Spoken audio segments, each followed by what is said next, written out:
Okay, Maribel, are we good on Facebook Live? Can I get started?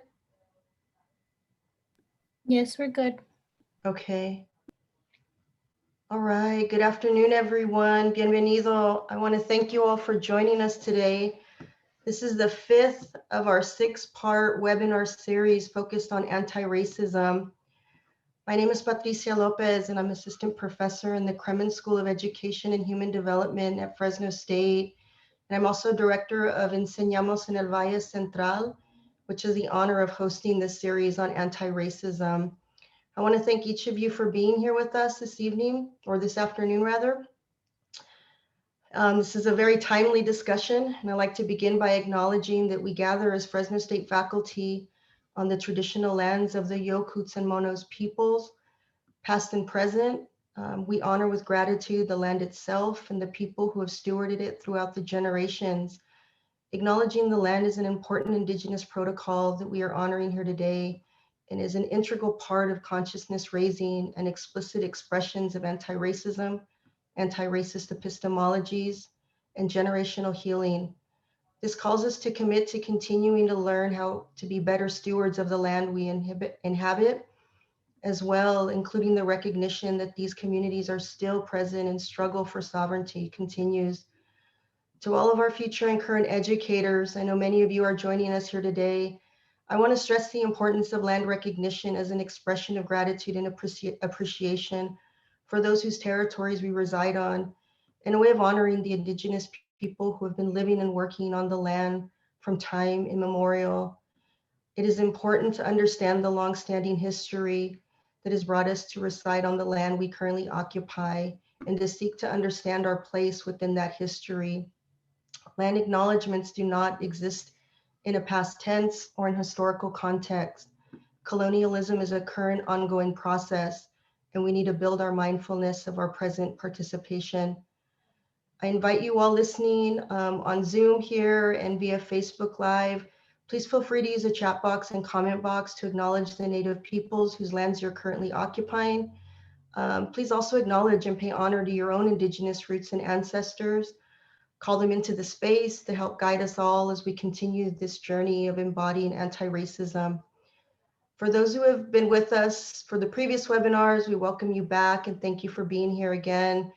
If it's your first time participating in an event sponsored by Enseñamos en el Valle Central, we welcome you. Again, bienvenido. I want to briefly share that we are a federal funded Title V initiative focused on cultivating future educators with a commitment to equity, justice, liberation, and anti-racism.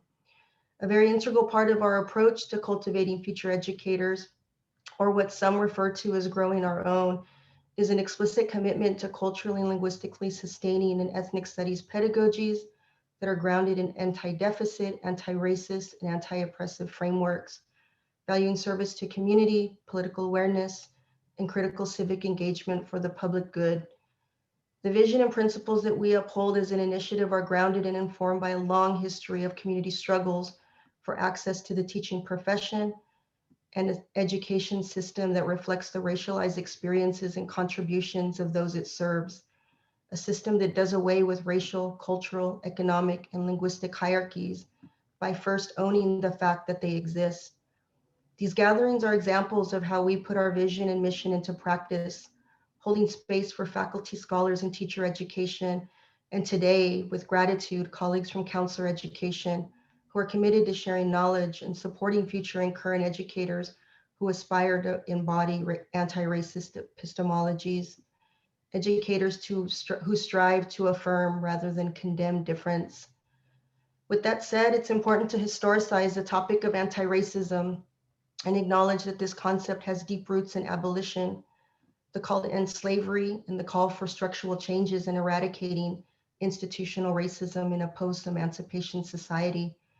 These movements are very much alive today, most notably with the Black Lives Matter movement, whereby activists and educators alike, many of them youth, specifically invoke terms like abolition, anti-racist, and anti-racism to underscore the importance of individuals understanding historic and ongoing racial disparities and how these disparities are deeply rooted in power, policies, and practices.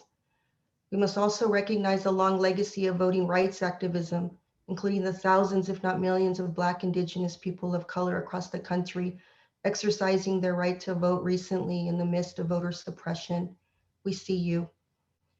In our previous webinars, we delved deep into the topics of anti-Black racism, anti-Blackness, and nativism as processes that dehumanize by stripping Blackness of value, by stripping human rights of people without certain documents, and altogether systematically marginalizing certain racialized groups. We also discuss how these processes are partly upheld and perpetuated through academic disciplines, the instrumentation of certain scientific and mathematical reasonings, ideologies, and epistemologies that inform how we structurally and interpersonally understand or fail to understand social issues and peoples. These social and racial divisions that we are witnessing and enduring continue to define our country. We're in the midst of it right now. How we understand and respond to these divisions are critical. As Dr. Ibram Kendi reminds us, to be anti-racist is to recognize and challenge racism as the source of the racial divide. To be racist is to deny racism and frame those challenging races and frame those challenges as the source of the racial divide. Our presenters today are going to discuss how these realities invoke trauma, particularly for racialized communities of color, and how these processes find expression in our schools and our classrooms. And in the spirit of anti-racism and recognizing the possibilities of anti-racist pedagogies, our presenters are also going to share how anti-racist educators affirm racial identities, racialized experiences, and trauma while striving to transform classroom practices with strength-based solutions and a culture of hope. So with that, let us be inspired to think differently about how we embody and enact anti-racism. And for those of you who are tweeting, we ask that you please use the Enseñamos PLC hashtag shown here on the screen and follow us. Tag us on social media at FS Enseñamos. With that said, I'm going to turn it over to my colleague, Dr. Maria Goff, to transition us to the panelists. Gracias. Thank you very much, Dr. Lopez. I'm going to describe our webinar format and introduce our panelists today. So today we have two panelists who will present together. During their presentation, you can use the chat if you're on Zoom and submit questions. If you're on Zoom, you can use the Q&A box. If you're on Facebook Live, we'll do our best to field your questions to the panelists. And if you have a question for a specific panelist, please note that in your question. And then they will answer your questions after their presentation. Today, our panelists will use Pear Deck for their presentation. So please take a moment now and we will share the Pear Deck link in the chat. So take a moment to log into the website and join their Pear Deck. Our panelists today are Drs. Raymar Henderson and Dominique Griffin.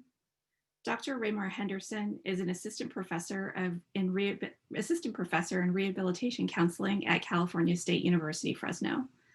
Dr. Henderson's research interests include multicultural and cross-cultural factors that impact the therapeutic relationship, mentorship, racial identity, sports psychology, and Black psychology.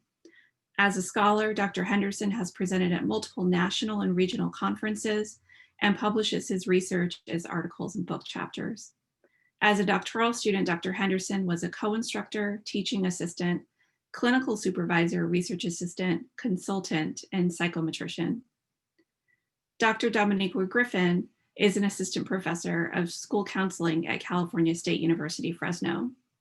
Dr. Griffin combines her passion for counseling, multiculturalism, and international education to advance school counseling systems domestically and internationally.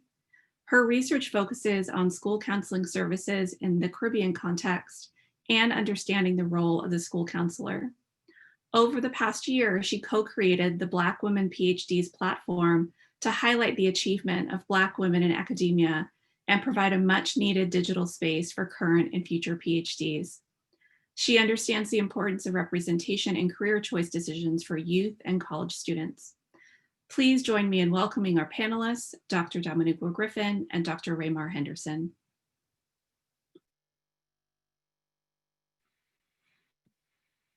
Thank you all so much for having us. How y'all doing? It's a blessing to be present. Yes, especially on a day like today in the midst of the elections still being an ongoing conversation.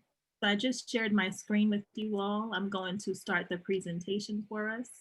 And if you are using Peer Deck, you'll be able to follow along with the presentation as we present.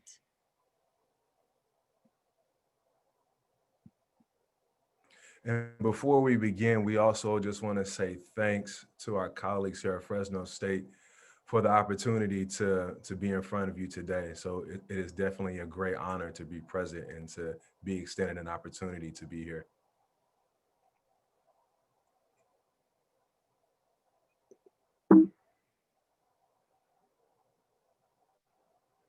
Okay, so this is just an overview of the conversation that we'll engage in tonight. We'll share a little bit more about ourselves and the work that we have done. We'll go over racial identity, racialized experiences, trauma and its impact on our communities, strengths-based solutions, as well as the role of educators in anti-racist SEL.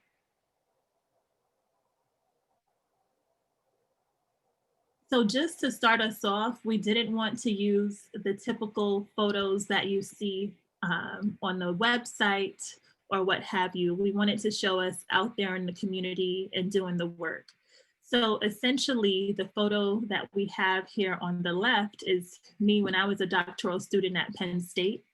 And this was right on the heels of the killing of the Michael Brown incident. Where Michael Brown was killed by the hands of someone. This picture was taken right after we were protesting. As you can see, there were some students smiling in the background. We engaged in a week-long protest similar to other universities using the hashtag PSU for Ferguson. We marched in all Black around campus and up to the administration building at Old Main, where the president's office was at. We held a 45-minute die-in in front of Old Main. The concept behind that was, if folks do not value us living, then we are going to show them what it means for us to die.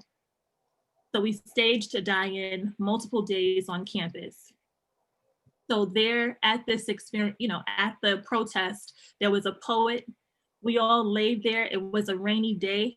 I don't know if you can see, there's somebody's umbrella on the side over there in the cold in Pennsylvania. And right outside, it's just concrete. And we laid there very still, very, very still, acting as though we were dead bodies that had been taken by the hands of the state. We received death threats and many negative comments about being inconvenienced, and yet we persisted. On this same day, the cops in the Eric Garner case were not indicted. And I'll turn it over to Dr. Henderson to share the story behind his photo. Thank you, Dr. Griffin. I was born in Los Angeles and I got my PhD in Southern Illinois in Carbondale.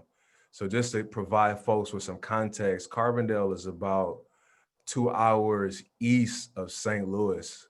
And so when I was in school, the first travesty that took place due to racial violence was Trayvon Martin. And I remember the night that, Michael Brown and what happened. And it was just almost a paralyzing effect. I was still expected to go to class, to hold discussions, and to be present in front of my peers. But inside of me, I said, I cannot be this close to Ferguson, Missouri and not go there, right? And I can never forget the conversation I had with my parents. I remember telling my folks, I said, you know what? I have to go to Ferguson, and moms and pops tried to talk me out of it, saying that, you can just kind of protest, from your apartment and be safe.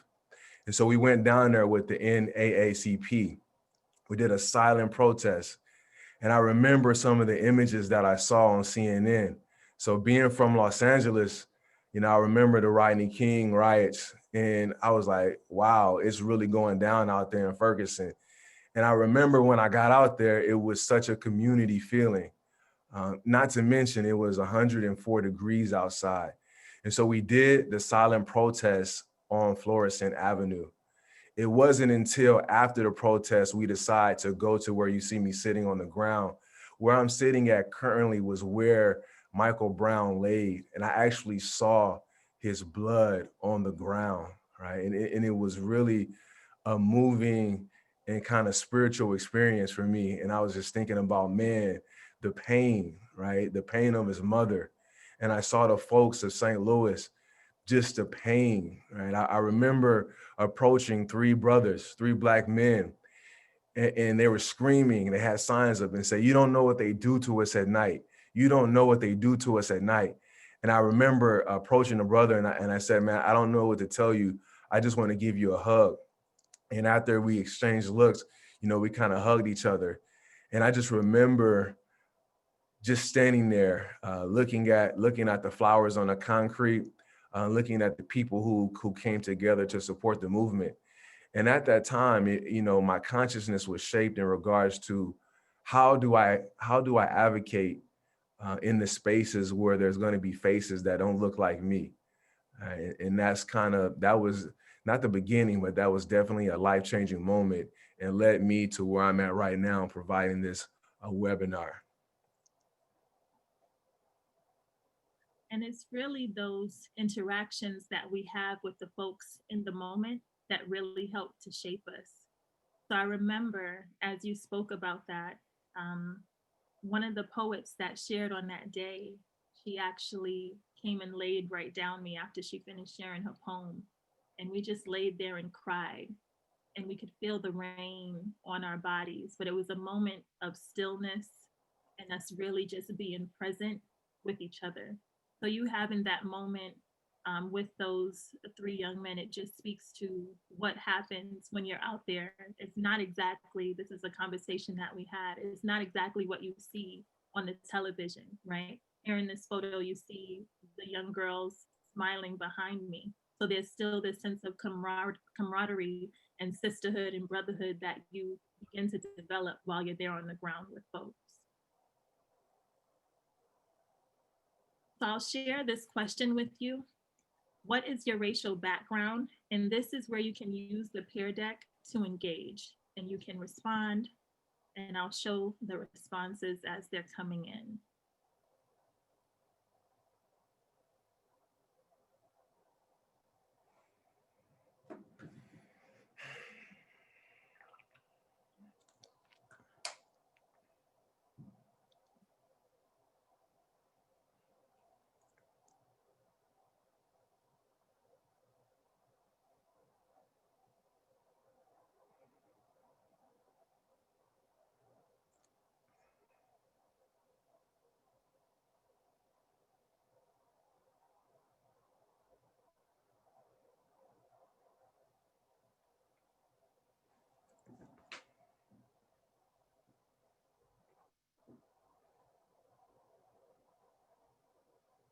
Now wait a few more minutes. A few more seconds to have folks share.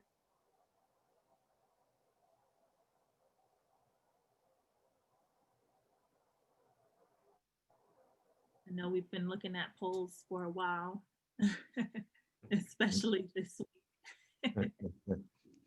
Ain't that the truth? Ain't that? All right. All right, so it seems like it's 11% or about 10% Black or African American, close to 30% Hispanic and Latinx, 8% Asian, 1% Native or Indigenous, 26% White or European, and then multiracial, close to 7%. So because of this identity that we have when it comes to race, we are going to engage in this conversation in a different way.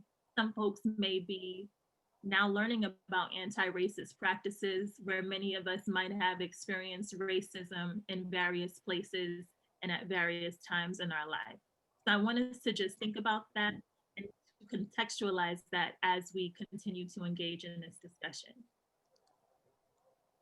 So as Dr. Griffin was talking about, I think it's important to contextualize, just some of the conceptual pillars of what the webinar is about. And, we have to do some problem identification in order to do that.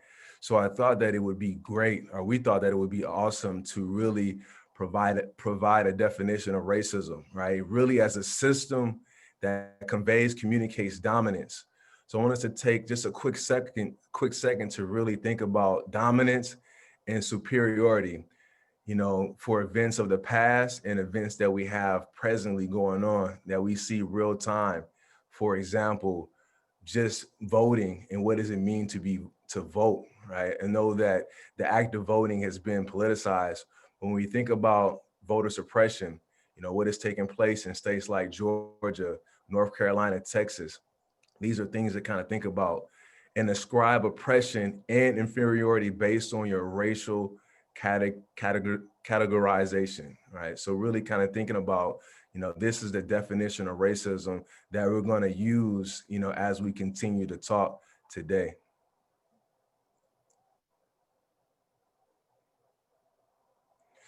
So before we really jump into really what racial identity looks like, I want to provide some context, right? So racial identity as a psychological construct picked up steam in the 1960s, right? And what we know that was going on in the 1960s, there was a groundswell of activism and activity that was going on. And you had Black scholars at that time that said, hey, wait a minute, what we see in psych and in counseling literature is not necessarily representing us in our lived stories.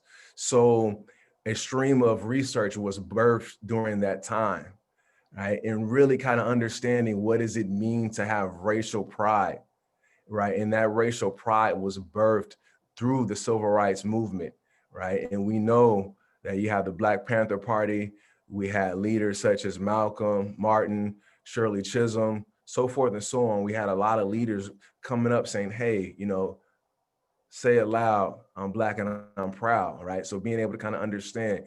And when we think about the synergy that not only was taking place on the civil side, it was also taking place within the ivory tower, which is also known as the universities and colleges.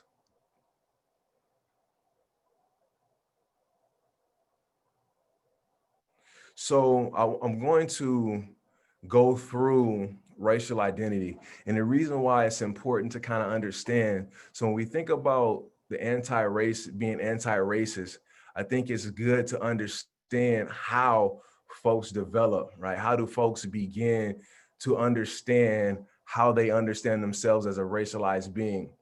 And just to provide a couple examples, let's say Dr. Griffin and I, we want to go to Walmart to grab some groceries, get some grease and some shampoo. And as we're walking around the store, we began to notice like, why are we being followed around? And you got other folks coming into the store and they have the freedom to walk around unencumbered, right? And so, being in a pre-encounter stage means that, okay, I'm not aware of the impact of my skin, right? And so I'm gonna use a word. It's called phenotypic presentation, right? So when you are a phenotype, you have it's characteristics of an organism, right? And your skin color is a characteristic. So really kind of thinking about that. So when you're in the pre-encounter stage, is okay, you're essentially as a black person, you don't understand the Eurocentric behaviors and attitude. So Black folks in this stage, they have an identity that is more aligned with white ideology.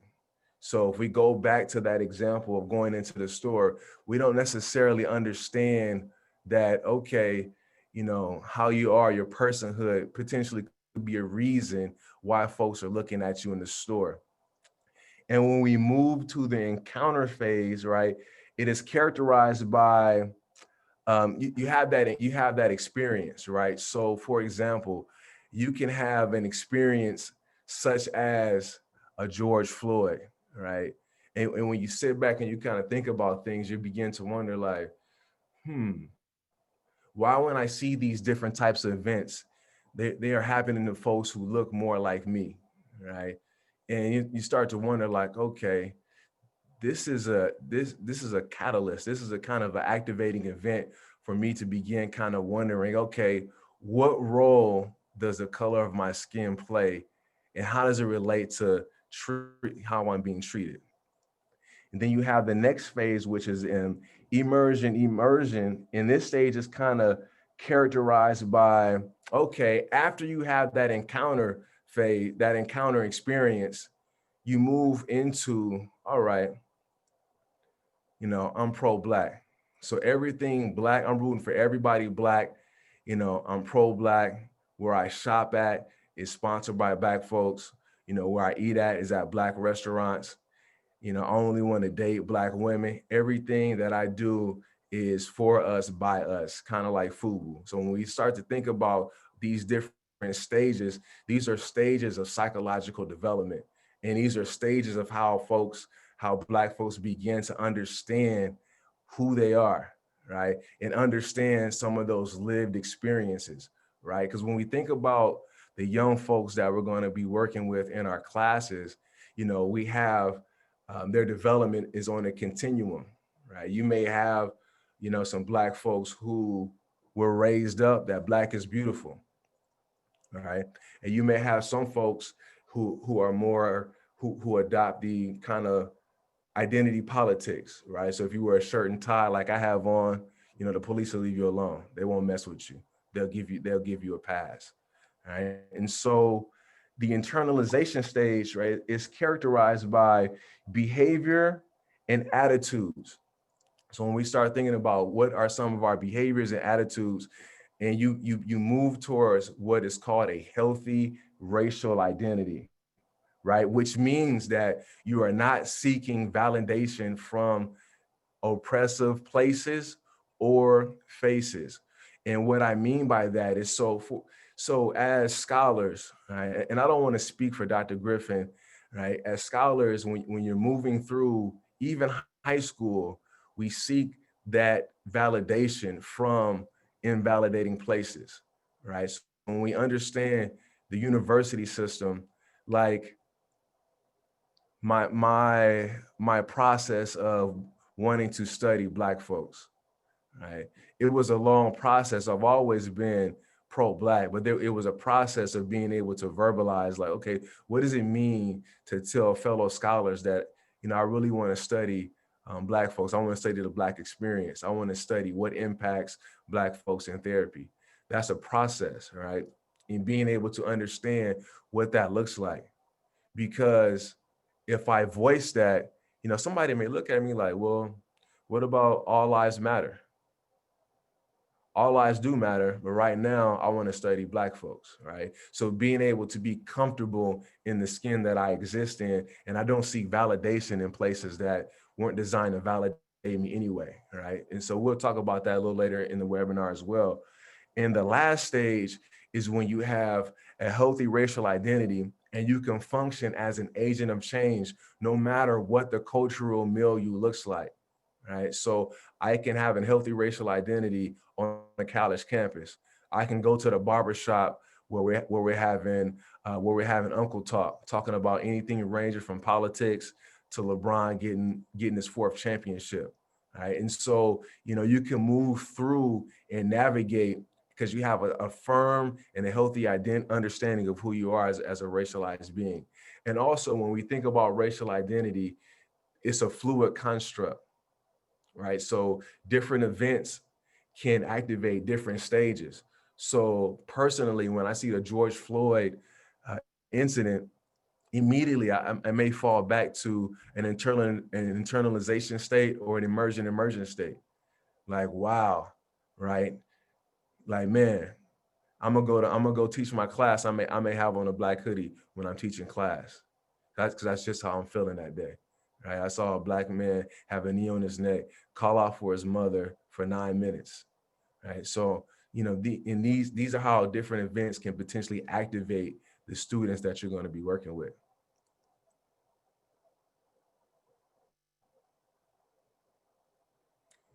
And so I spoke a little bit as I was talking about racial identity.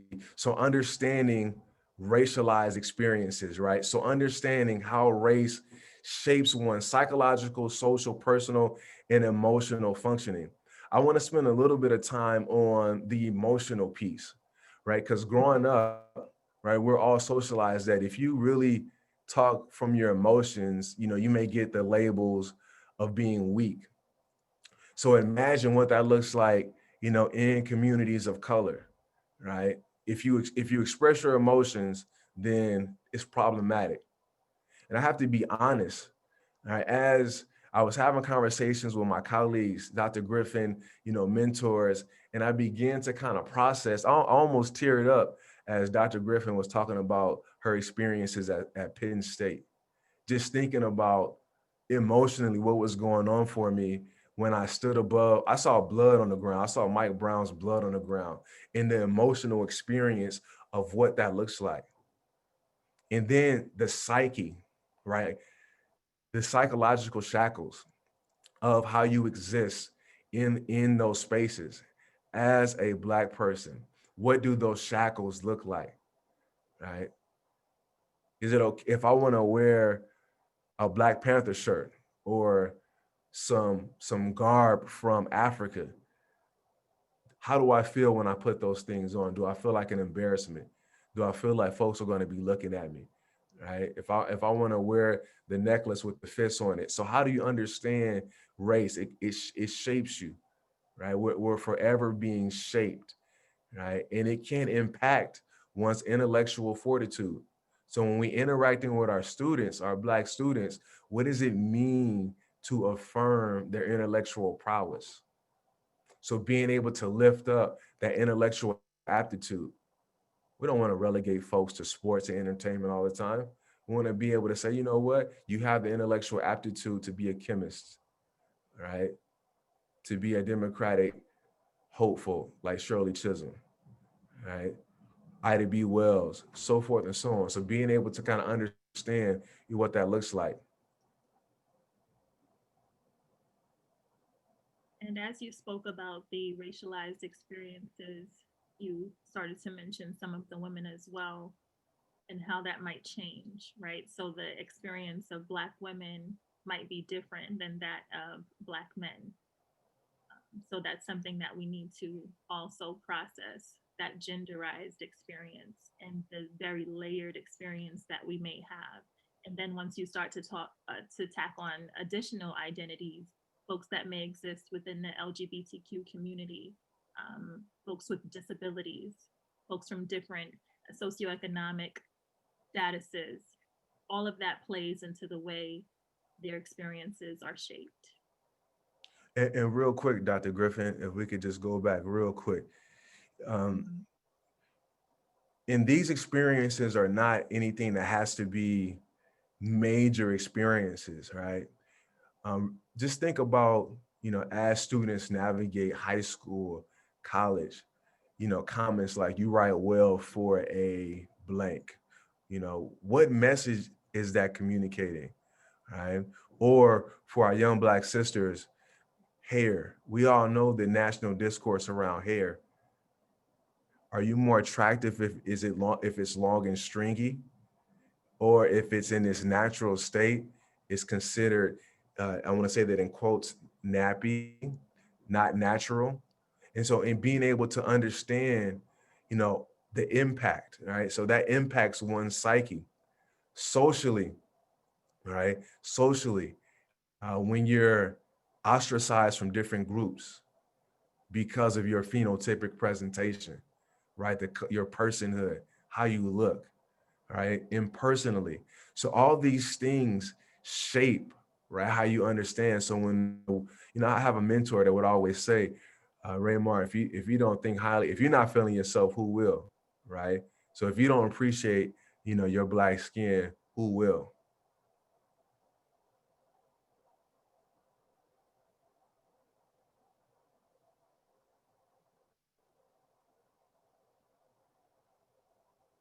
And On here the we have, slide, oh, I apologize, Dr. Griffin. go ahead. On this slide, we wanted to talk about how do you lift up the truths of your students of color. And so we wanted to slightly unpack what that means. So lift up their truths. So for example, if you do have that student, so part of being anti-racist, what Dr. Lopez talked about, it's, I don't know if y'all got it. I was like, man, she's talking about a verb. She's talking about action. She's not talking about posting a Black Lives Matter sign in your yard and then going to vote for Donald Trump, right? Or, what's cool. So she's talking about action. So how do you lift up the truths of your students of color? So for that student who comes in and says, hey, teacher so-and-so, professor so-and-so, um, you know, I understand that Black is beautiful, but when I walk out to lunch or go to my locker, I'm going from class to class, I don't feel that way. Right? Do you invalidate that, or how do you lift it up? So kind of we want to get at what are some of those actions? What do those actions look like? And you can answer the question and we'll show your responses here. So some of you have already started to answer the question. So we have here, I validate them from their diversity for their languages, their strengths, their unique characteristics, their contributions, participation, praising them for positive behaviors, and encouraging them to pursue their dreams. Another response, make sure the physical space looks how they look. Someone works in a medical school, so they try to introduce content that is reflective of the students in the class. They said, I get to work with them for a whole year so I can build relationships. Another person indicated celebrating diversity and highlighting and celebrating different cultures, holding space for their stories. It's extremely important. Holding that space for their stories about their culture and letting them speak without interrupting. Furthermore, you intentionally remember bits, if not huge pieces of their story to show that you care. Checking on students, affirming them, using literature, centering their experiences without judgment. These are all excellent responses. A lot of validation that continues to come up. There's 103 responses so far. Providing space, affirming Dr. Griffin, can you go up just a tad bit? I saw one that I really like. It says holding your own defensiveness when somebody is speaking their truth.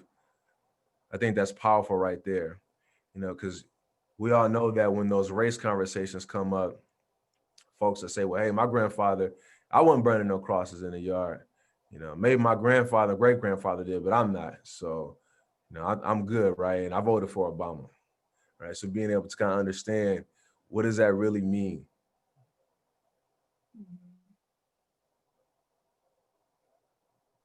in the ways that we really do uphold the system. So listening to students, I'll scroll down to some of the others further down, providing space,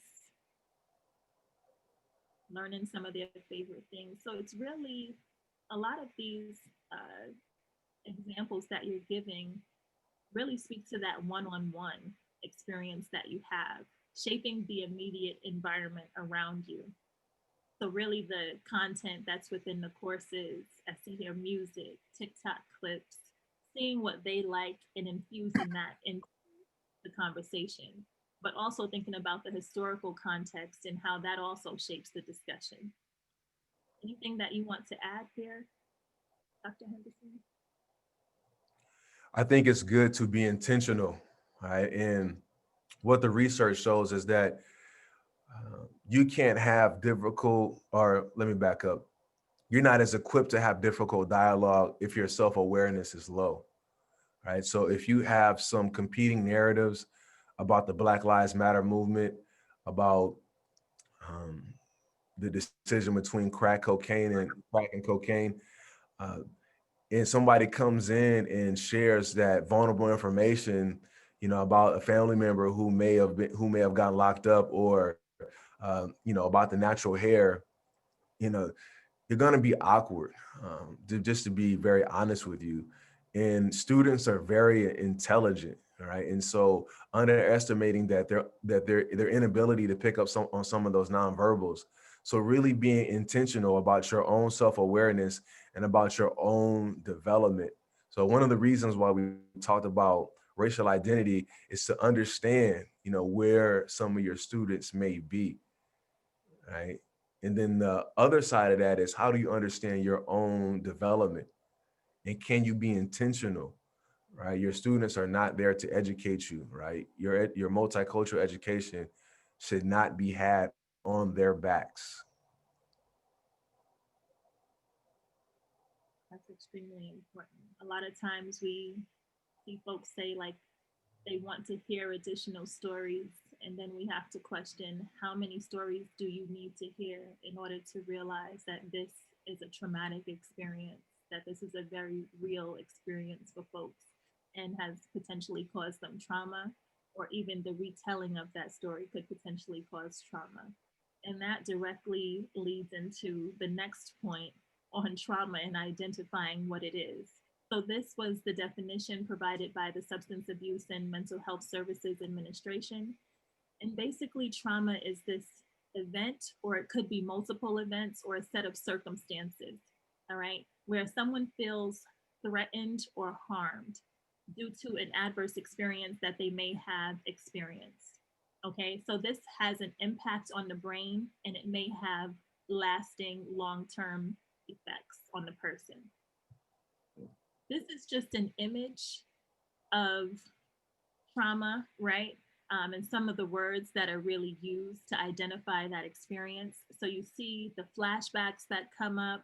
A lot of times we associate PTSD with veterans, but we need to associate that with the racialized experience that folks have within this country and abroad as well. So basically, there's an impact on the brain where there's this fight or flight experience that you may have. It triggers a response from your brain. So once you are triggered, the person may react as though they are re-experiencing the trauma, and they may have that same fight or flight experience. So you'll see it with the nightmares, feeling guilty, the irritability, all of those, the ideas of stress, feeling numb. So many words are just infused in here, where you see that it's really this impact on the body. Your brain is responding, but it's impacting the way you internalize who you are and also your body.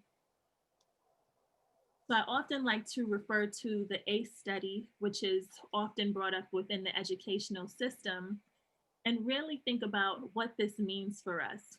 So folks that have experienced traumatic situations or a series of experiences in their childhood, ultimately, this can lead to an early death. Okay. So once they have that adverse childhood experience, so many different things can then happen later on in their adulthood if they do not seek to deal with the trauma.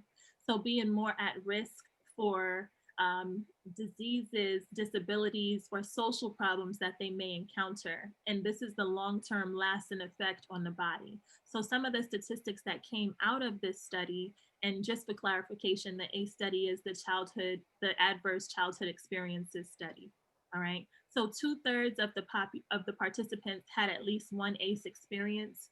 More than 1 in 5 reported 3 or more ACEs. 50% of the leading causes of death are affiliated with an ACE experience, and 17% of adults have experienced 4 or more ACE experiences. So I wanted to show you all just what exactly those ACE experiences are. So there were 10 of them identified, and it points to the abuse, neglect, and household dysfunction. All right, so you might see mental illness, substance abuse, some of the emotional and physical neglect, and then physical abuse, sexual abuse, and emotional abuse, right? Students that might have experienced a divorce, that would be considered an ACE experience as well.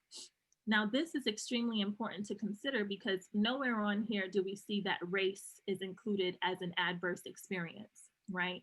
And we know that additional factors do influence some of the adverse experiences that folks may have. So folks within different socioeconomic standings might have or be more susceptible to ACE experiences. And this is ultimately problematic, right? So in a study by Slopin in 2016, across all groups, Black and Hispanic children were exposed to more adversities compared with white children, and income disparities and exposure were larger than racial ethnic disparities. So for children of US born parents, these patterns of racial and ethnic and income differences were present for most individual adversities.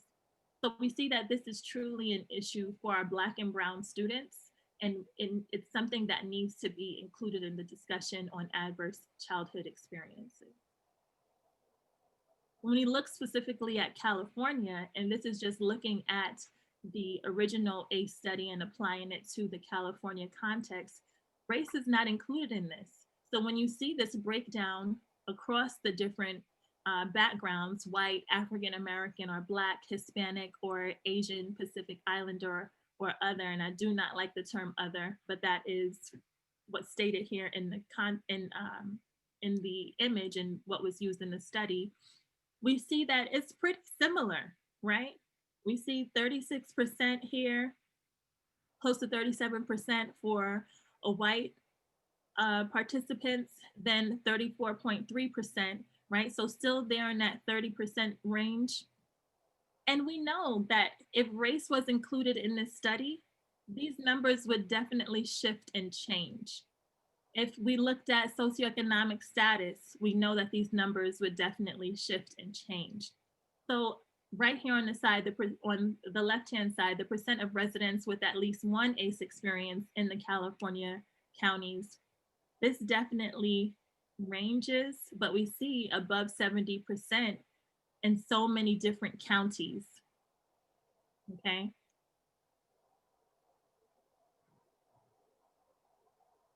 So we have to continue to think about this. Now, when we look at racial trauma, here's a definition for us to use. You'll see here it says POCI, and that is a different term. Now we see the term BIPOC, and both of them mean people of color and indigenous individuals, or Black, indigenous, and people of color, all right?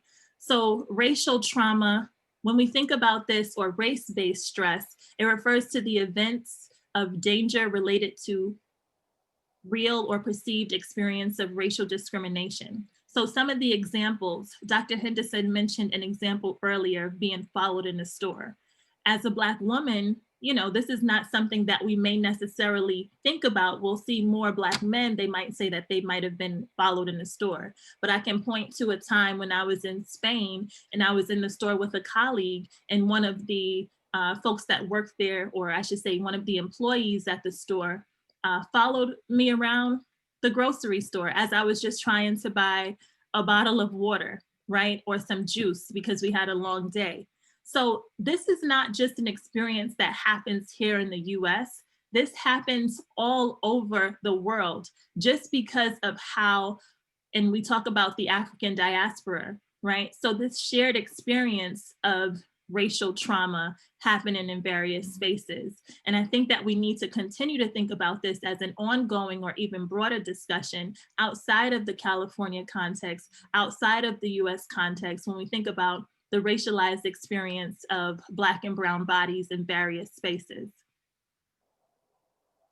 So some of the other examples that I wanted to share was being fearful while driving, having negative experiences with teachers, internalizing how the world views you as quote unquote strong, but not really seeing you as human.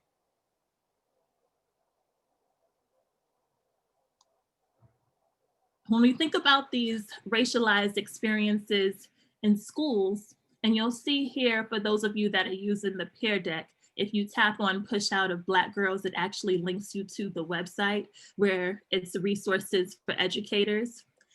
When we look at the school to prison pipeline and mass incarceration, this is definitely something that has continued and is persistent, right? So we talk about this idea of racism or thinking about slavery as something that happened in the past tense, but really our children are being enslaved in the classroom and then continuing into mass incarceration, all right? So those negative experiences within the school setting.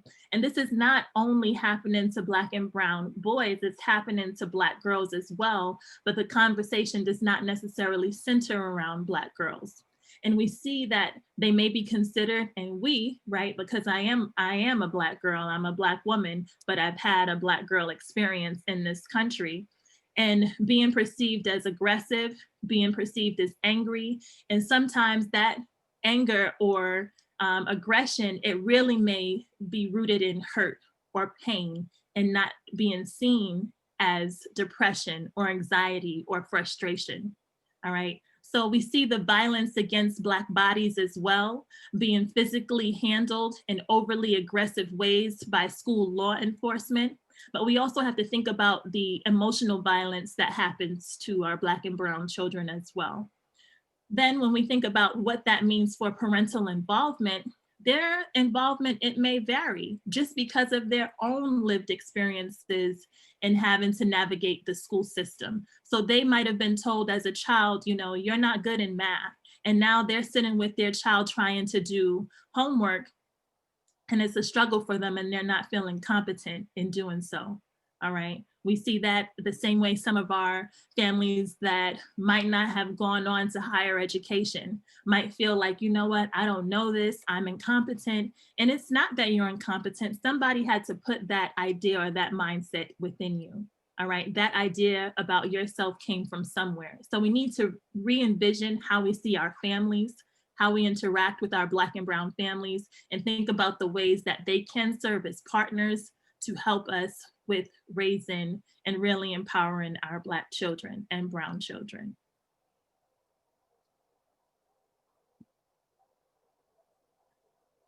All right. So with racial trauma and its impact on the body, these are just some examples and some that I've already mentioned or made reference to in terms of the mental health. So the mental health piece will be that depression or that anxiety that folks may feel as a result of the racial trauma that they might have experienced. Some of that, the sleep patterns may change, food habits might be a bit different, and just that re-experiencing of the racial trauma.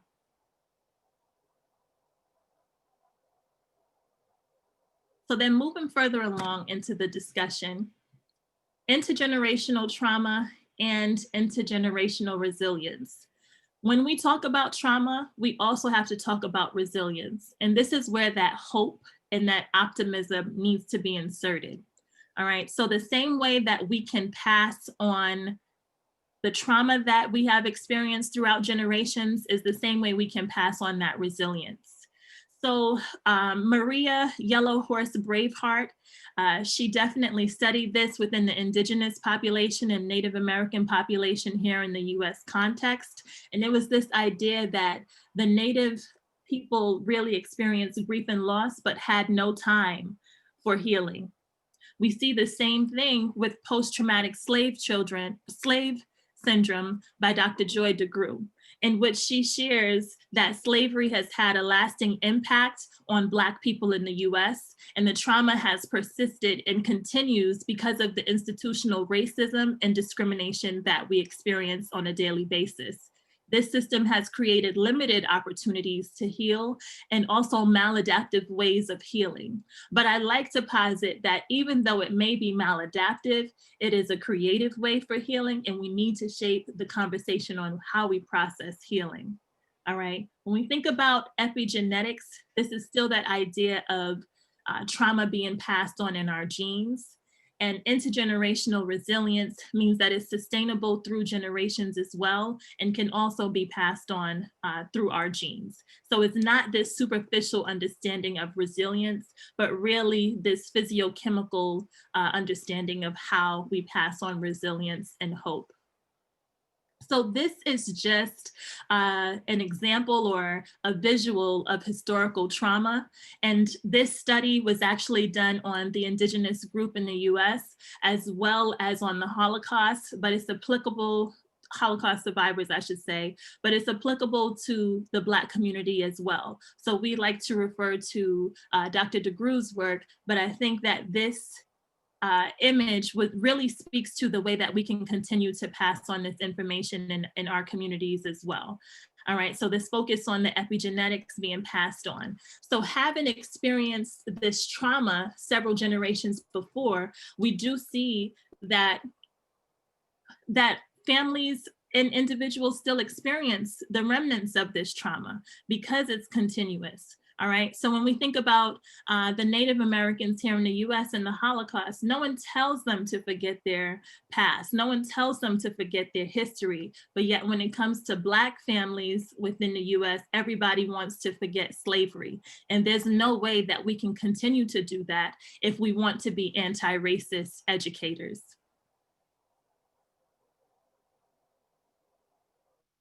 So then we have to think about Black joy and what this means for us. There was an article that focused on Black joy, but in the virtual setting, Lewin Knight Steele wrote this article, and it really focused on seeing Black joy as a construct.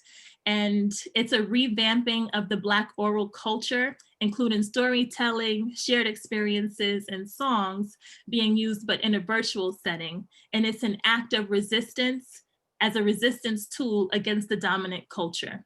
All right, so this idea of Black liberation can also start within the classroom, where many of the examples that you all shared, sharing positive experiences from students, really uplifting their culture, that really speaks to that liberation piece and identifying freedom. So when we think about active healing and happiness and rest, those are all components of wellness, all right? When we think about wellness, we have to know that this idea of healing can also be happening at the same time and concomitantly occurring the same way that the trauma may be occurring.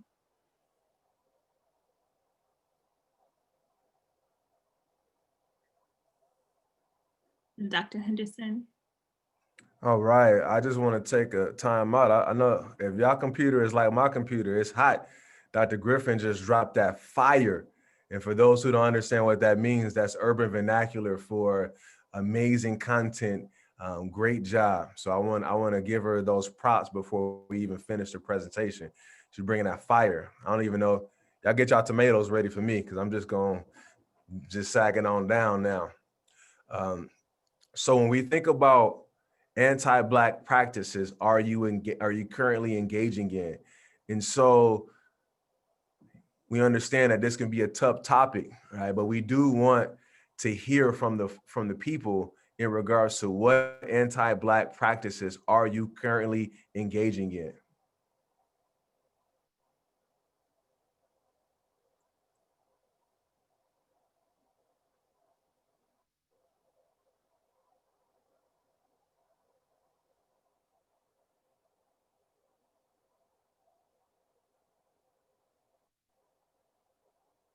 And we appreciate your honesty, and we also want to let everybody know that this is anonymous, so no one's going to show up, at your door saying that we know what you typed in the pear deck, and we're coming for you. Only the presenters can see who the people who are submitting the comments are. Just kidding.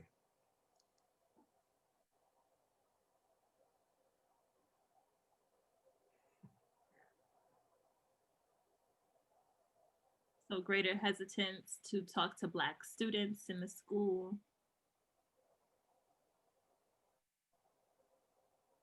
The more I understand through events like this, I am able to challenge anti-Black sentiment coming from friends and family.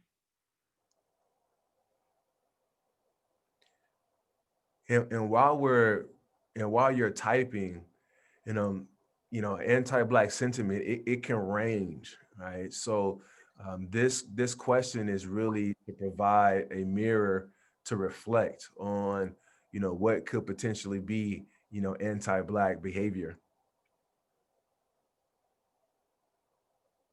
So right here, someone shared, as a Black woman, I engage in anti-Black practices when I accept ideas about my worth and beauty that are rooted in white supremacy. That's powerful, Dr. Griffin. Mhm.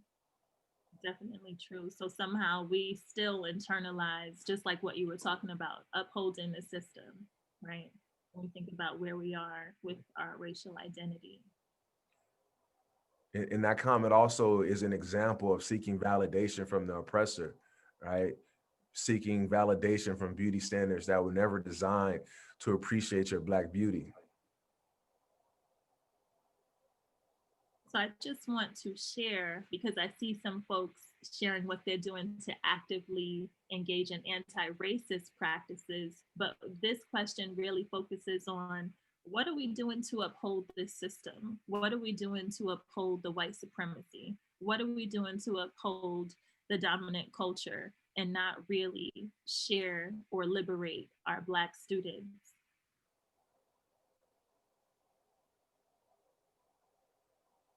Subconscious colorism. This is extremely important within the community. Respectability politics, right? There's a reason why we're presenting in professional attire this evening.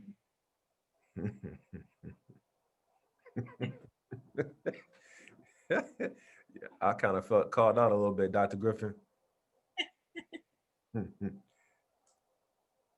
Valuing my own worth as a Black educator and speaking up in spaces where they have tried to silence me. Let me see if I can scroll to the bottom. I know it's on the top. Not calling out other teachers, making assumptions, root out my own anti-Black thinking, as well as to unearth my own white privilege. I think that's the first time we've seen white privilege stated explicitly this evening. Oh wait, debunking my ideas of quality when considering services provided by Black businesses. Also, the stems of professionalism in higher education. Hesitant to be around Black men, especially when I am walking by myself. Making assumptions based on a person's name. Tendency to separate my Latinx identity from my whiteness. And while we don't have time to jump into a full discussion about it, there is a huge anti-Black sentiment within the Latino Latinx community as well, especially as we have a lot of indigenous folks from Africa who landed in Mexico City, in some parts of Brazil. So, the anti-Black sentiment is not necessarily localized to America. It is all around us like oxygen. So true. And we can also continue to extend that conversation when we think about African countries or predominantly Black Caribbean countries, right? Where this colonialism has persisted. And even though they may have freedom or be independent countries now, there's still the internalized racism and the ways that they experience each other that can be problematic as well.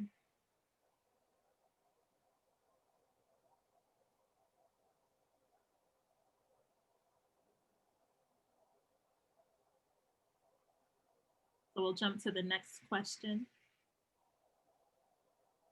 What anti-racist practices are you currently engaging in?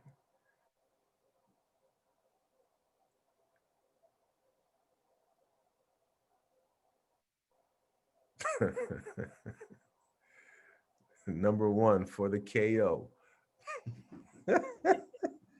All righty. Prompt. Citing Black voices in all of my work and roles as much as possible. Thank you for resharing that, because I wanted to definitely speak to this as well. Dr. Henderson was definitely intentional in making sure that we cited Black folks as we were presenting this evening. And that's something that we have to do consciously. And I want folks to understand, you know, as the multicultural movement, so let me actually take a step back. So the Association of Black Psychologists was established due to APA discriminating against a group of 12 Black psychologists in San Francisco. So in the state of California, these Black psychologists wanted a space where their voices would be heard. And when we think about multicultural psych, right, and some of the authors that we know and love, you know, credit very rarely is given to, you know, some of the work that those Black psychologists, you know, had did to preclude, you know, this nice space of multicultural psych and multicultural counseling.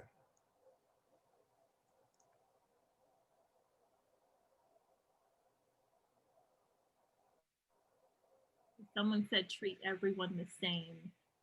And this may be problematic because if we treat everyone the same, then we don't necessarily acknowledge the different parts of their identity. And we want to make sure that we're teasing that out. Donating to organizations, yes, and that's something that we find ourselves doing as well. So even when events happened over the summer, there were ways that I couldn't engage. So I couldn't be out there on the street protesting, not, you know, being able to engage in the same way that I did as a student, but now thinking about how the activism really exists in a different space. Taking time to educate myself, engaging in conversations about racism and with friends and family. And somebody said, I can do more, to be honest. And I think that that really sums up what we can do and how we need to think about the work that we're doing. We can always do more, but we also need to acknowledge where we're at currently. So thank you all for sharing in those discussion questions with us. We'll move on to some of the strengths-based solutions that we provided for you all. So when we think about validating the experiences of students, when a student shares that they were discriminated against, you want to make sure that you are saying, you know what, that did happen, right? You want to make sure that you're not the person that's invalidating it and questioning what they experienced. Did it really happen that way? Maybe the teacher wasn't trying to be that rude, or maybe the counselor just shares information with all students in that way. So not discrediting them, but really letting them know that they understand what their stories are and what their truths are. Identifying what your own traumatic experiences are and what your own biases may be, considering how you have caused harm and being honest about that. Centering marginalized communities and narratives. So instead of using white students as the center, using Black and Brown students at the center of discussions. In my classes, I definitely try to include more Black and Brown scholars in the conversation. Or today we're going to focus on Latinx students and how they've engaged in partnerships, and use that at the center of discussion to discuss how can we talk about partnering with our Hmong families? How can we talk about partnering with our Black families? Instead of just looking at typical partnerships that may focus on white communities. And then using that culturally relevant pedagogy within the schools as well. So decentering the dominant groups, when we think about dominant groups that may be able-bodyism, men, Christianity, heterosexism, affluent families, making sure that these groups are not held at the center of the discussion, but using our marginalized communities at the center. So a topic that I really enjoy discussing, right, is mentorship. So what does it mean to mentor? What does it mean to lift up the narratives? What does it mean to provide truth to the lived experience? And the reason why I chose mentor and not advisee is a mentorship relationship is a bi-directional relationship, meaning that both parties are going to benefit from essentially an overarching term, love, right? So when we think about an intentional nurturing relationship between somebody who is experienced, i.e. Teacher, i.e. supervisor, school counselor, staff person, so forth and so on, and a less experienced individual. So some of our students, and it's meant to foster growth, right? To truly foster growth, one has to be selfless. So if we take some time really to kind of think about what does it mean to be selfless? It means that when I'm mentoring somebody, when I have a protege, I don't tell stories just to edify myself. I tell stories to normalize the experience, right? To provide a socio emotional kind of normalizing experience, if with normal being relative, and really kind of thinking about what does that look like, right? And so when we talk about it through a strength-based lens, and I'm really talking about being intentional in how you form relationships, right? So when we forming these relationships with our students, are we mentor teachers that are selfless and really have a goal of development, not just scholastic development, personal and emotional development. Dr. Griffin talked about the ACEs study. And when I was thinking about the ACE study, I was just thinking about, okay, is it traumatic for our students of color to come into class, right, and not see examples that look like them, right? So some of the things to kind of think about.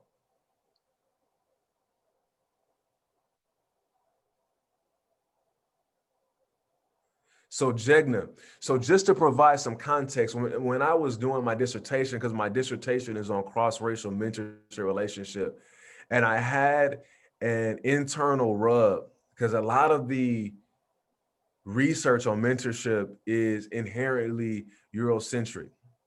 All right, there's a faction of mentorship research that focuses on persons of color, an even smaller faction that looks at mentorship when you're mentoring Black folks, Black students, Black professionals. So in the research, it's mentor, right? When we're thinking about Jegna and what does Jegnaship mean, Jegnaship comes from the Ethiopian literature and the Ethiopian culture and context, right? And it's somebody who is courageous, somebody who protects their family, their culture, and the people's land. So when I think about mentorship, right, when I'm talking to certain folks, I say, you know what, I want to use that word mentor. But when I think about what does it look like in the community, on the front line, in the trenches, I am a Jegna. So I, Dr. Henderson, am a Jegna for those folks who are coming behind me, even some of those folks who are ahead of me. And that just means that you have to be intentional and you have to be courageous, right? So when you're engaging in these relationships, it takes an element of courage, right? It takes an element of courage to be self-reflective and say, like, you know what? I don't know about the George Floyd or these, some people call them riots. I call them civil uprisings. I don't know about these civil uprisings and these folk out here rioting, right? And you have a student that comes in that's part of the Black Lives Matter movement. What does it mean to be courageous to face that narrative that you just shared with that student and how that may make that person feel? Right. So being able to understand the context that they're existing. And that's what Jegnas do, right? Jegnas are warriors. Jegnas go forth. They prepare the land for the folks, for their family, for the people who are coming after them. And that came from Africa. And so a personal story, I remember having a conversation with my dissertation chair. And I love my chair. He told me, he said, Raymar, if you're going to do research on Black folks, the only thing I want to encourage you to do is to own the space that you exist in. Because I too, even as a full-fledged adult, was kind of nervous. I'm going to get in here and defend this dissertation. We got a couple of white folks in the room. They're going to be like, I don't know, And so really being able to own that space. And so for that, I really do appreciate my dissertation chair for that.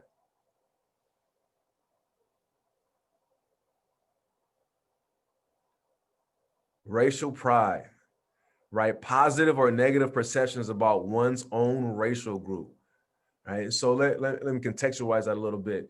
Up until age 33, my mother, no matter where I was in the world, always sent me a Valentine's present, right? Showing me that Black love is where it's at. So my first Valentine always came from my mother, right?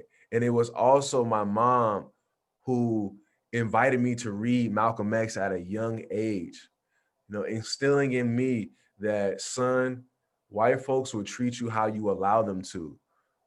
So don't accept anything but the best, right? Because Black is beautiful.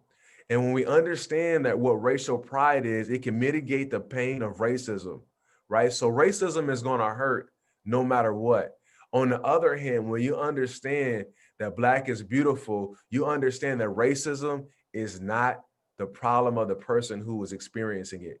It is the problem of the person who is oppressing, who is marginalizing folk, right? So I want to say that again for folks. Racism is not the problem of the person experiencing it. It is the problem of the racist, right? And so, I was listening to, um, uh, I think it was, I just want to say Stokely Carmichael. And Stokely Carmichael would ask a question to the audience. And the question he asked was, who is civil rights legislation for? Everybody said, well, it's for people of color. He said, actually, you're wrong. Civil rights legislation is for white folks, to let them know that when a Black family comes into a diner, you are to serve them just as you were to serve everybody else. So, that's a reframe, understanding what does it mean when you say Black is beautiful, Black is strong, and Black is resilient.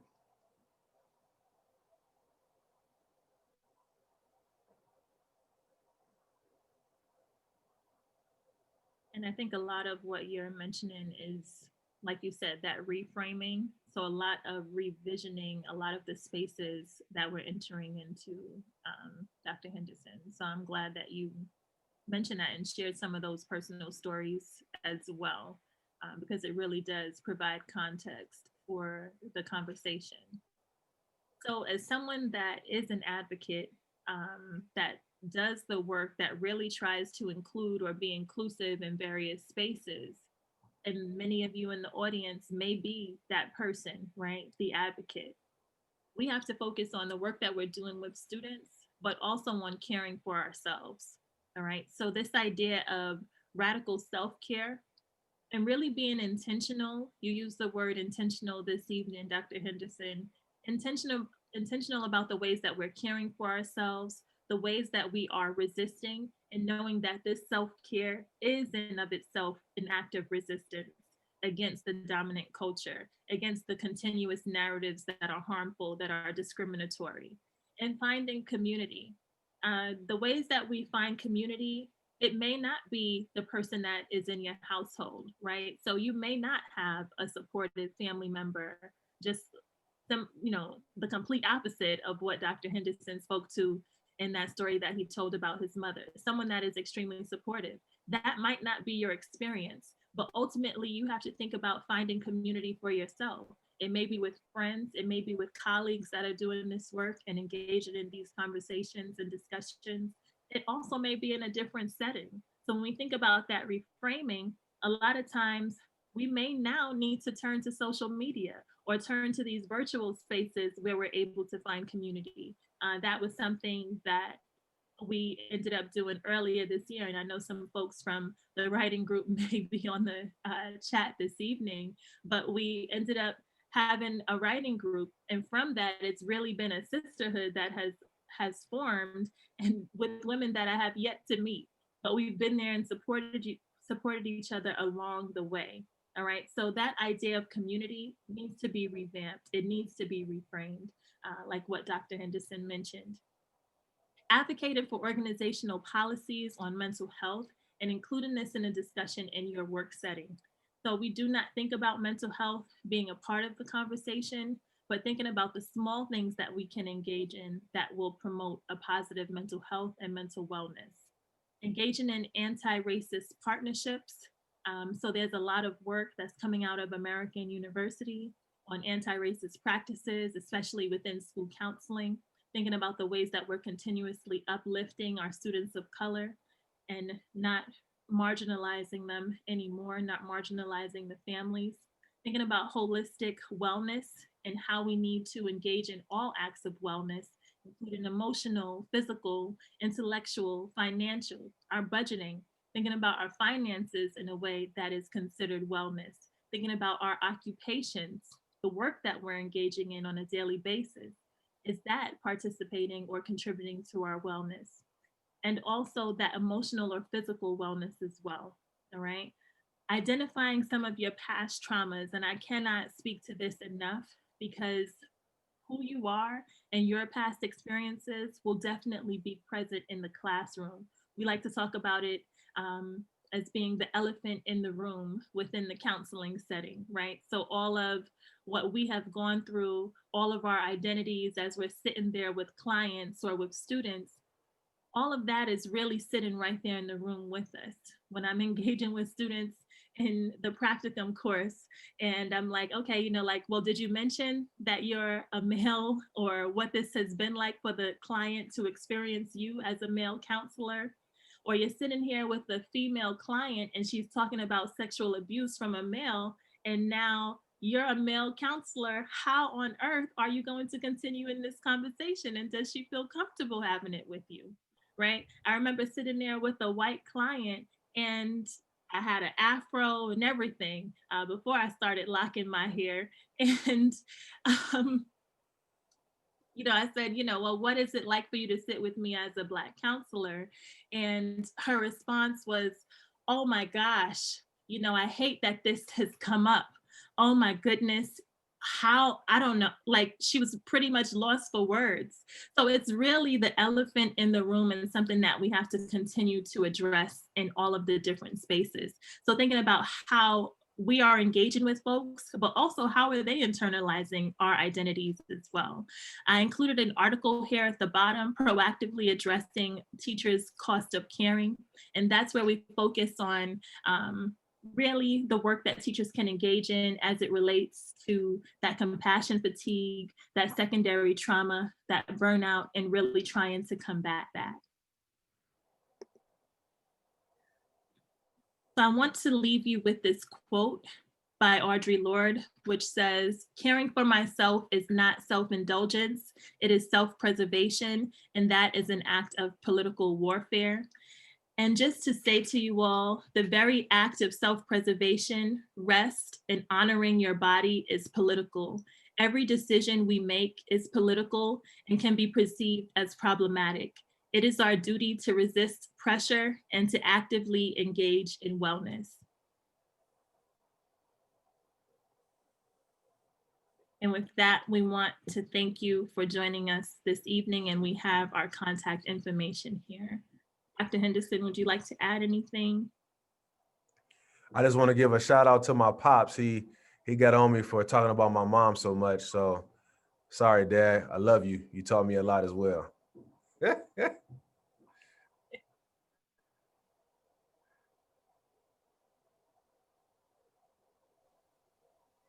Thank you. Thank you, Dr. Henderson. Thank you, Dr. Griffin.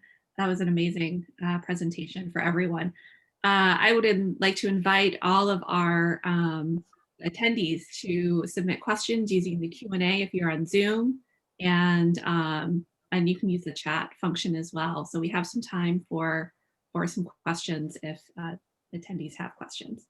And while we're waiting for those questions to come in, one thing that you said, Dr. Henderson, that I'd like you to hopefully speak a little bit more of, and Dr. Griffin, please feel free to jump in. Dr. Henderson, you made the comment about your multicultural education should not be on the backs of your students. Can you just talk a little bit more about that? And particularly our audience is generally educators in some levels, so either K-12, higher ed, counseling, so working with people in an educational context. Absolutely. Thank you, Dr. Goff. That's an amazing question, and it's very poignant, especially during these times. What I mean by that is oftentimes in spaces, for example, I was just in a therapeutic setting with a young lady where she shared that every time the professor spoke about Black folks, that professor would pause to look at this student as if this student is the spokesperson for all Black folks. that is taxing, and it's the scientific term is racial taxation. So oftentimes we may have folks that have an expectation that I'm going to educate you on all matters Black, right? Now, I'm not saying that there's not a willingness for me to work with you, collaborate with you, but if you're coming to the table without anything plus an expectation for me to educate you, that inherently is problematic, right? So one of my wise mentors, he always taught me, he said, Raymar, no matter what community you decide to work in, you want to get out, you want to smell the community, you want to feel the people, you want to shop where they shop. So you have context, you better understand the people. And so that's what I meant by the multicultural education of educators should not be at the expense of their students, right? Now, there is always going to be some creases or some nuances in regards to certain information, but having a student say, so what does it mean to be Black? Can you help me understand that? That's unacceptable, right? So you want to be able to come to the table with some knowledge so that you can collaborate. So I saw in the chat there was a question about bidirectionality. That is an example of bidirectionality, right? So the other person receiving that message, they say, oh, you know what? They seem to be interested, so I'll share, right? And so that's how that works, and that's what I meant. Hopefully I answered your question. And Dr. Griffin, if you have any additional comments.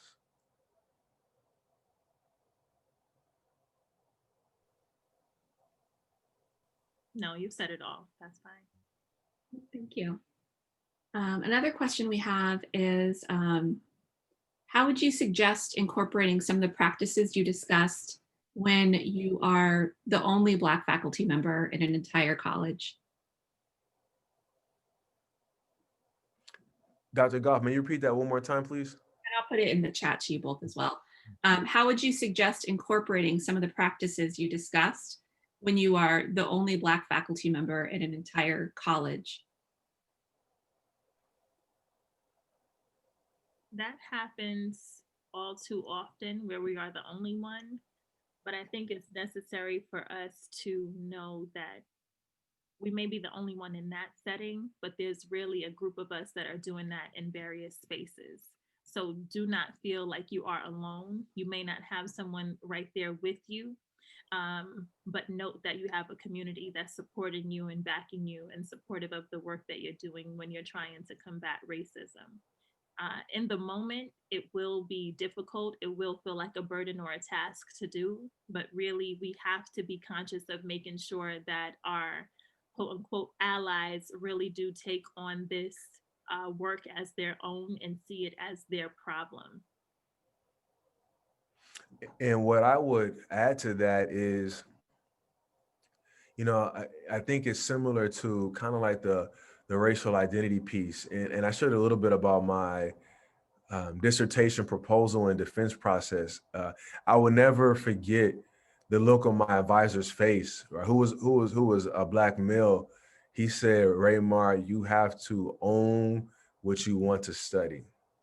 And if that population is indeed of importance to you, just owning that and whatever that looks like for you.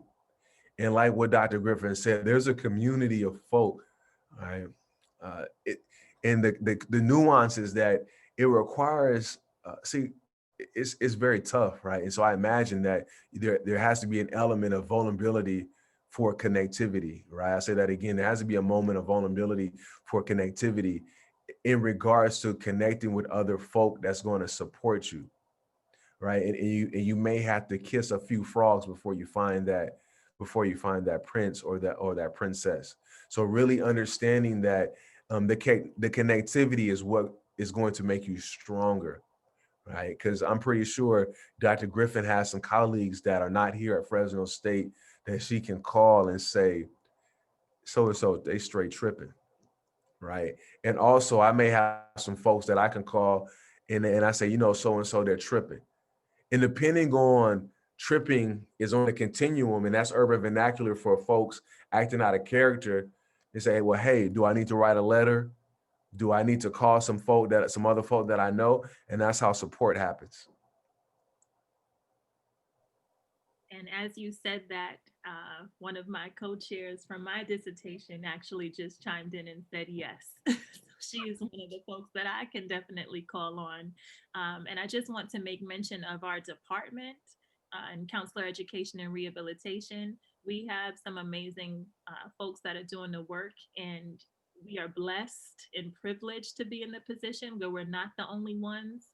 So Dr. Pitt, Dr. Becton, Dr. Castillo, definitely Dr. Sharma, just endless folks that are definitely supportive. So it may be challenging being the only one, but just know that you do have a community and you have to be intentional about finding that.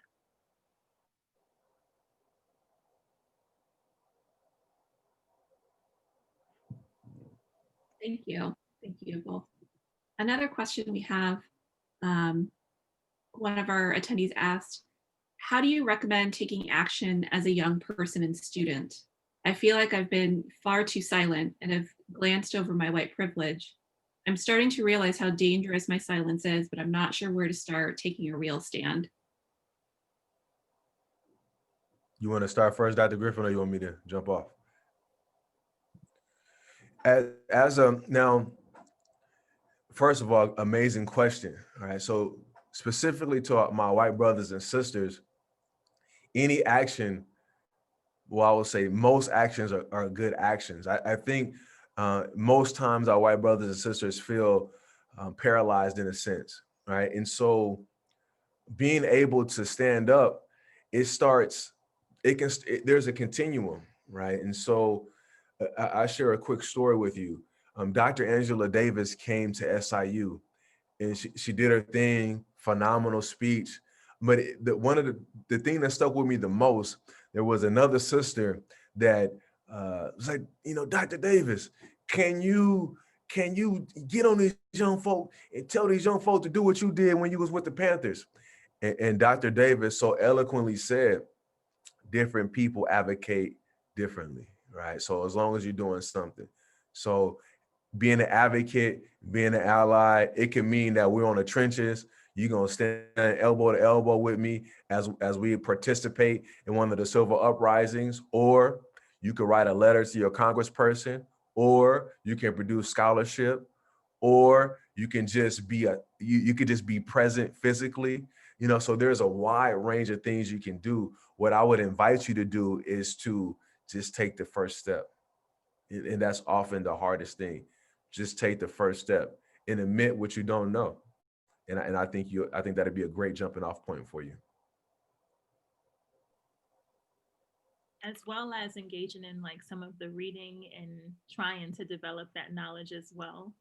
So you can, at this point in 2020, it's really kind of hard to just say like you don't see it, or you don't know where where to look, essentially because there's so many different spaces. So it may just be speaking up in that meeting initially and really highlighting or giving credit where it's due to that Black faculty member or Black teacher, or really highlighting what the student has mentioned or shared in their work, right? So you want to make sure that you're sharing that and uplifting while not taking up too much space, right? So not being at the forefront of the discussions, or when you're showing up to the marches, you're not the loudest person there, but you're making sure that you're amplifying the group that you're there to support. And one more thing I'll add is you can leverage your privilege, right? So you inherently will have more access to places that other folk can't, right? So as you're beefing up your understanding, as Dr. Griffin referred to, you can leverage your privilege. You can never not be white, right? And so leverage your privilege, how you see fit, how you understand your privilege, and be able to leverage it from there.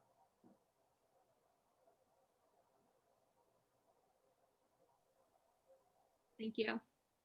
Our next question is, what are some common anti-Black practices that you've seen or experienced that we should be aware of?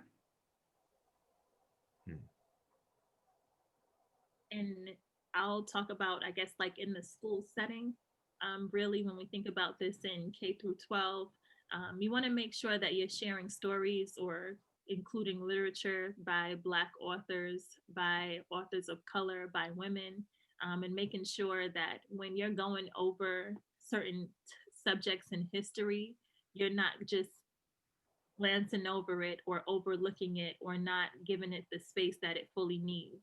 So sometimes that textbook definition is really not appropriate, right?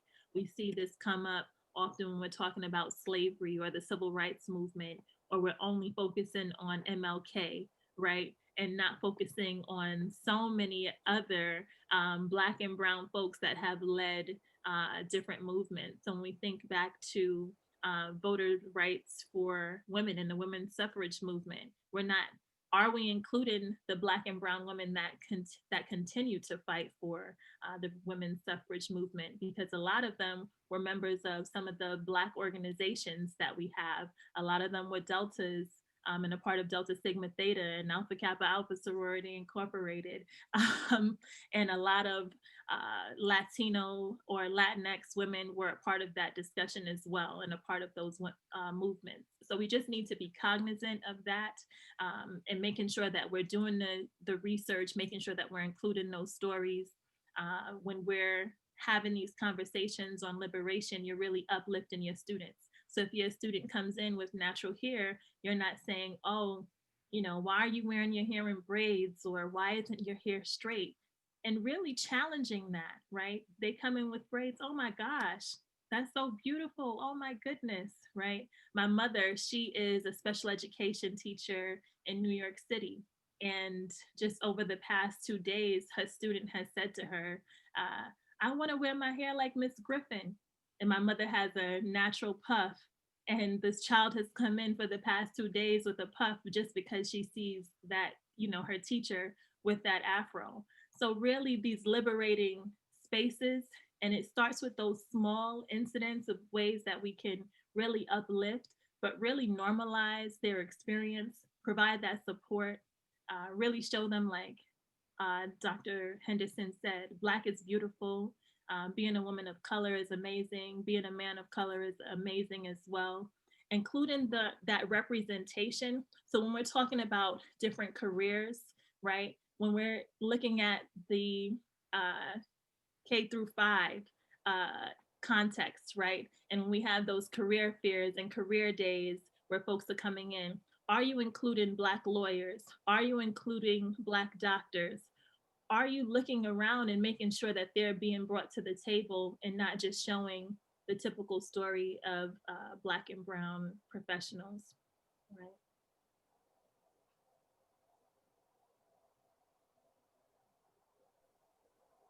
Amen. Thank you. Dr. Henderson, did you want to add anything to that? Yes, I wanna speak specifically to uplifting the intellectual fortitude, right? And what does that mean? Because we know that those narratives, are not, they can be explicit, often very implicit.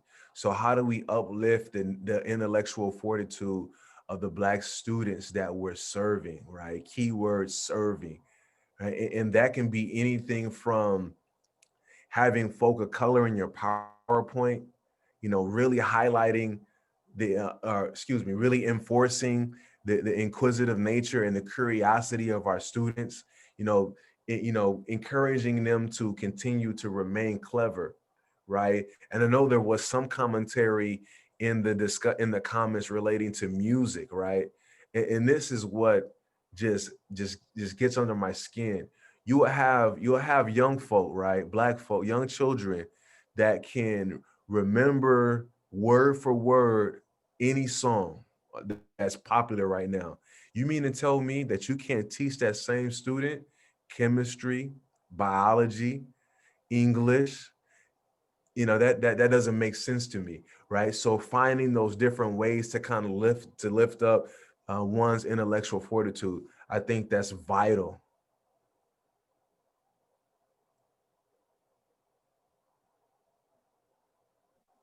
Thank you. Our next question, I just put it in the chat too because it's a little long. May you speak to your perspectives regarding teachers who have been in the profession for years, who do not seem to be held accountable, called out, or called into dialogue regarding their interactions with Black students and families? What's the responsibility of school site administrators and school districts? Mm. Mm, mm, mm. You gonna say something, Dr. Griffin? I know I'm sitting here like, where do we even begin with that? Because that is truly the problem that we see within the school system. A lot of the policies and ways that we uphold the system really comes from the folks that have power. So we have to think about how we're changing that narrative and who we're giving power to, and minimizing that for some folks and increasing it for others. So are we putting Black and Brown administrators in those offices? When we're looking to hire teachers, are we trying to hire teachers of color and making sure that they are given that platform? Are we amplifying their voices? And I think that we also need to include student voice in the conversation, as well as parents and families. So a lot of times we are really narrow minded in how we process our students, right? A lot of times we just want to engage in the banking model and deposit information into our students and families and not really give them or provide that space, right, for them to share what their experiences have been and encourage them to engage in that advocacy work. You know, what is it like for them to write those letters to their superintendents, to the chancellor's office, to the state, to make sure that their voices are being heard? You'll see very quickly somebody will be sat down once you get to writing different letters, right? So we'll have to embody that spirit of, you have a voice, and creating opportunities for them to do so. So as a teacher, are you saying, I wonder, what would happen if you were to write that letter to that superintendent? Your child has been without a computer for so long, and we're still operating in a virtual setting. And we can't be scared to do so, right? And if we are scared, we still have to move in that direction as well. But essentially, it's going to be changing who has power. And that comes with voting, that comes with attending those district level meetings, that comes with going to those school meetings that they may have, and making sure that we as professionals within the school setting are giving our marginalized families voices, a space to be heard, and making sure that they have a seat at the table as well. So when we think about the ways that we engage in partnerships, is it just the middle class family where maybe someone's not working or a stay at home parent, and they're able to come up to the school and engage and participate and be a part of the classroom discussions or go on the field trips or what have you? Or are we saying, you know what, let me think about my families that may come from lower SES backgrounds, right? Let me think about our Black and Brown families and our Indigenous families within the schools. Are they included in those meetings? Maybe I have to shift where I'm having my meeting at and move it into the community where the families are located. Maybe transportation is a problem. So we have to do this reframing and repositioning of power. Absolutely. And the only thing I can add to that is that you have to call folks out, right? Typically, folk who know that you're an activist, they will be less likely to try to do some slick stuff if they know that they're going to get called out, right? So if you have that school counselor that only provides those scholarship announcements to the white students, say, hey, I noticed that for the last 15 years, you only had maybe one or two folk of color, be recommended for the scholarship. can you, I'm just interested in if you can help me understand that, right? And so, when you start to call folk out and let them know that they're doing some slick stuff, it is a possibility that folk will still continue to do that. But, that's how you define how you're going to be an activist, all right? And so what does that look like? Like Dr. Griffin said, there's going to be folk at the policy level. There's going to be folk at the administrative level that may be staff. Because what you'll know is that, and even you could pull a parent aside, say, hey, Miss So-and-so, Mr. So-and-so, what I would do if I were you, I would show up at that superintendent meeting and turn up. So, oh, yeah, okay, all right. And for those who are under the sound of my voice don't understand, turn up means you're gonna have a firm presence, right? You're gonna be firm, and you're gonna be firm in your requests, for your child and for other children that may look like your child.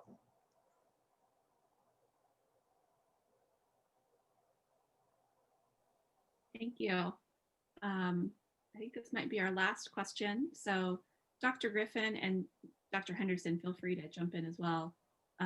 Earlier on, you talked about anti-Black practices, and then you spoke about strengths.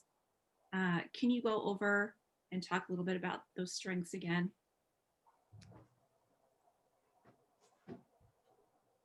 So including anti-Black or anti-racist practices, right? Because in order to, you want to do the complete opposite. You want to be anti-racist and not anti-Black. So making sure, again, you include in that liberation piece is starting with the education and starting with the curriculum that you're including in the schools. Definitely highlighting and capturing the students' culture in a positive way, including that representation piece. Thinking about who you're hiring and who you're bringing to the table, advocating for students. So when they're not in the room, their stories are still present in the room when you're sitting in those meetings, highlighting the work of folks that are really helping Black and Brown students and making sure that they're given the position to engage or share the work that they're doing, creating those platforms.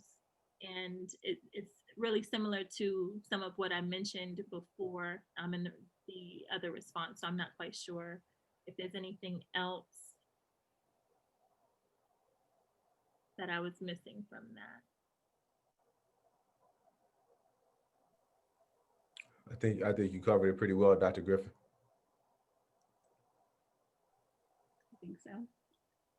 Well, that brings us to our conclusion of the Q&A. And there are a few questions in the Q&A, if Drs. Henderson and Griffin, if you'd want to take a moment and take a look at those that we didn't have time for. First of all, I just have to say thank you to both of you.